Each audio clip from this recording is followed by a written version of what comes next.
this is Ask Brock. I'm Brock Yordy. This week's question comes from Brian. Brock, I'm looking at a grouting system for geothermal, a grout plant. What are your preferences?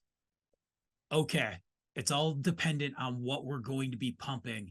And I had to put up my roots of a background because I have a lot of experience pumping grouts from inhibitive to dispersed to two-part thermally enhanced to graphite, sand, cement. I've pumped a lot. And I'll tell you one thing, as a young mud engineer, understanding how much 1.25 inch trimmy per foot cost. So as I ruin that $1,000 roll that is really now like even more than that on that,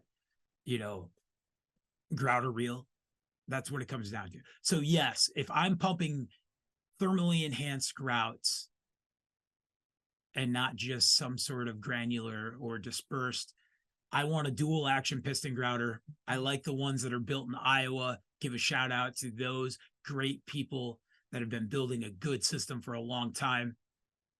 That's what I like.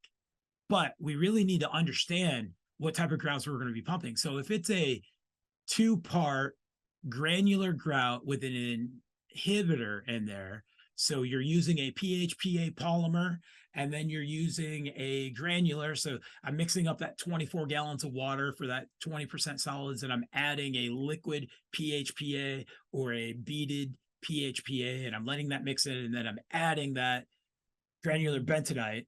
It's inhibitive. It's going to pump downhole using a buoy pump or a piston pump. We never want to use a moino because that screw pump's going to break those granular pieces and there's more surface area, and then it wants to set up and you're going to plug that trimmy line. So if I know I'm just running an inhibitor and a granular, buoy all the way.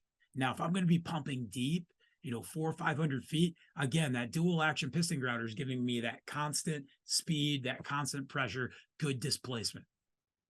Dispersed grouts are something that's going to have a dispersant that's breaking it apart. We're going to have that peanut butter-like consistency. I'm going to pump it downhole. I can pump it with a lot of different size trimmies.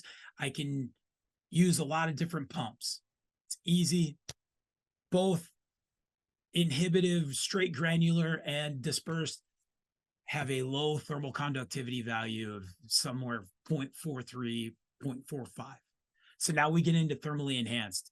And we went from the days of Ball State where we were pumping 250 pounds of sand with 50 pounds of bentonite and the right amount of water. And it's big because when we did these sand bentonite mixtures, water amount was the difference between being able to pump that and not being able to pump that. And now we've grown past that to thermally enhanced using graphite. Mind you, we had graphite 12, 13 years ago.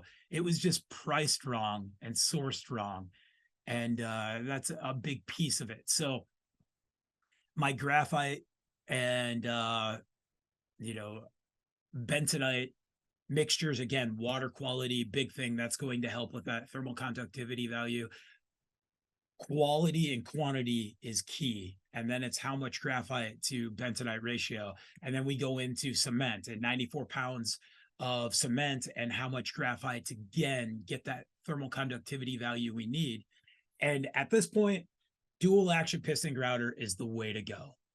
Sure, you can get a buoy or a moino, but I'm telling you, at the end of the day, the way we want to displace this, and we want to make sure we have a good mixture, a good consistency, that we're able to weigh it and we're able to make sure that we have our manufacturer's specifications and field specifications.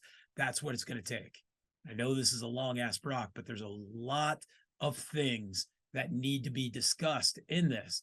And again, trimmy size for the depth, big deal. Percent solids that we are pumping versus percent solids that we're displacing in our fluids, also going to be a big deal.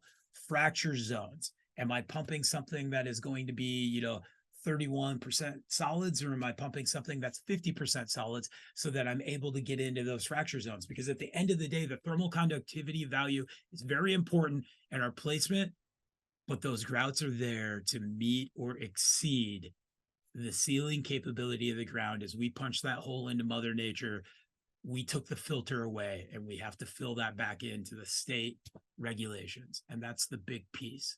So go out. Good luck. Send me a text on what you're thinking. I'm happy to continue this discussion. Great question, Brian.